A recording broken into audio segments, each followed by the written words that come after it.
حدیث کے نام پہ سنت چھوٹ گئی تو بغیر ٹوپی کے مسجد کو آ گئے، اور کبھی کبھی لگتا ہے کہ نیند سے اٹھ کے سیدھا مسجد کو آ گئے، بالوں پر کنگھی بھی نہیں ہوتی، ڈھنگ سے کنگھی بھی کر کے نہیں آتے، ویسے ہی سر پہ جھپٹ ہوتا ہے بالوں کا، اور آئیں گے نماز میں پیر چیریں گے اور چلائیں گے آمین۔ السلام علیکم ورحمۃ اللہ وبرکاتہ۔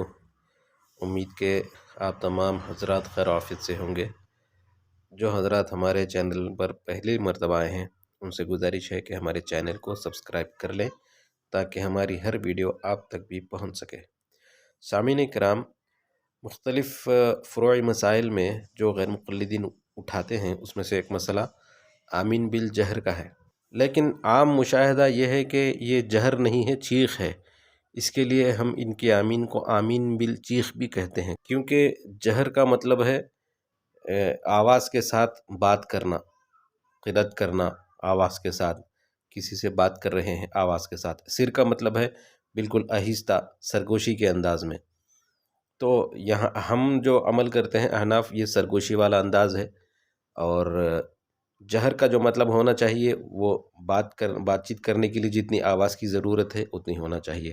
اب نماز چونکہ اللہ تعالیٰ کے سامنے کھڑے ہونے کی ایک شکل ہے، اور حضور علیہ السلام کا فرمان ہے کہ ان تعبد اللہ کانک تراہ، کہ تم اللہ کی ایسی عبادت کرو جیسے کہ تم اسے دیکھ رہے ہو۔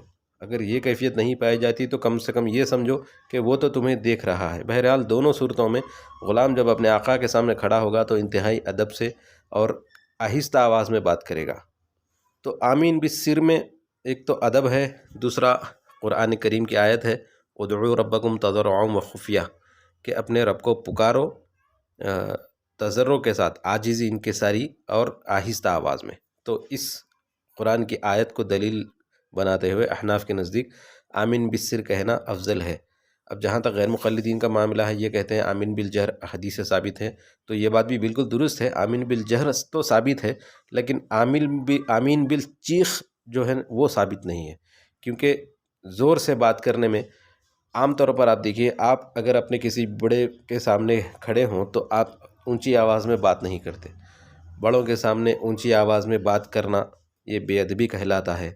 تو اسی طرح اللہ تعالیٰ کے سامنے نماز میں ہم باادب ہو کر کھڑے ہوتے ہیں اور بالکل آہستہ آواز میں دعا کرتے ہیں، کیونکہ سورہ فاتحہ خود دعا ہے اور آمین بھی دعا ہے۔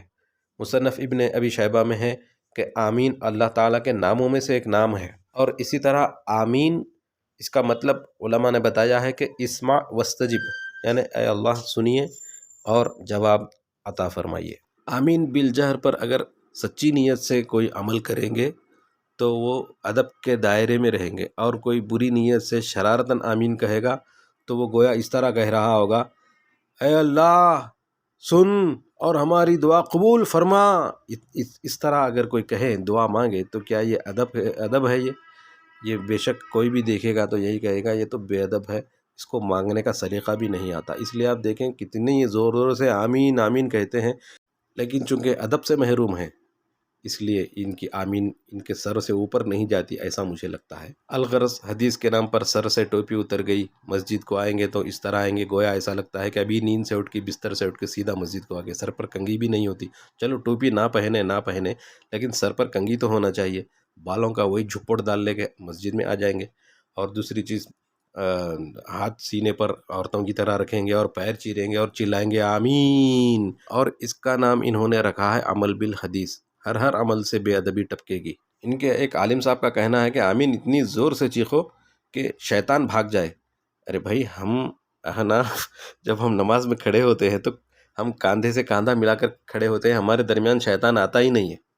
شاید تمہیں شیطان آتا ہوگا، نماز میں تمہیں شیطان دکھتا ہوگا، تم نماز میں شیطان کو دیکھتے رہتے ہوگے، توجہ نماز میں نہیں رہتی ہوگی، اس لیے آمین آمین چیختے ہوگے۔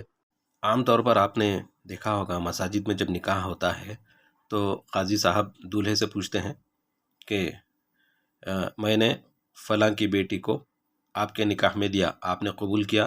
تو آپ حضرات نے اکثر دیکھا ہوگا کہ اس کا قبول کرنا صرف اس کے اطراف بیٹھے ہوئے دو چار لوگوں کو ہی سنے آئے گا، ساری مسجد کو سنائی نہیں دے گا، حالانکہ وہ جہراً کہہ رہا ہے۔ لیکن اگر وہ آج کل کے غیر مقلدین کی طرح بھی زور سے کہے گا کہ قبول کیا، تو لوگ پریشان ہو جائیں گے، پوچھیں گے کہ بھائی کیا بات ہے، دماغی توازن تو ٹھیک ہے؟ یہ قاضی کو سنا رہا ہے یا پوری مسجد کو سنا رہا ہے؟ بالکل یہی حال غیر مقلدین کے آمین کا ہے. یہ اس کے سامنے چیختے چلاتے ہیں جو دلوں کے حال کو جانتا ہے. الغرض بات طویل ہو رہی ہے، میں اپنی بات یہاں پر ختم کرتا ہوں. اللہ تعالی ہمیں عقل سلیم عطا فرمائے. السلام علیکم ورحمۃ اللہ وبرکاتہ.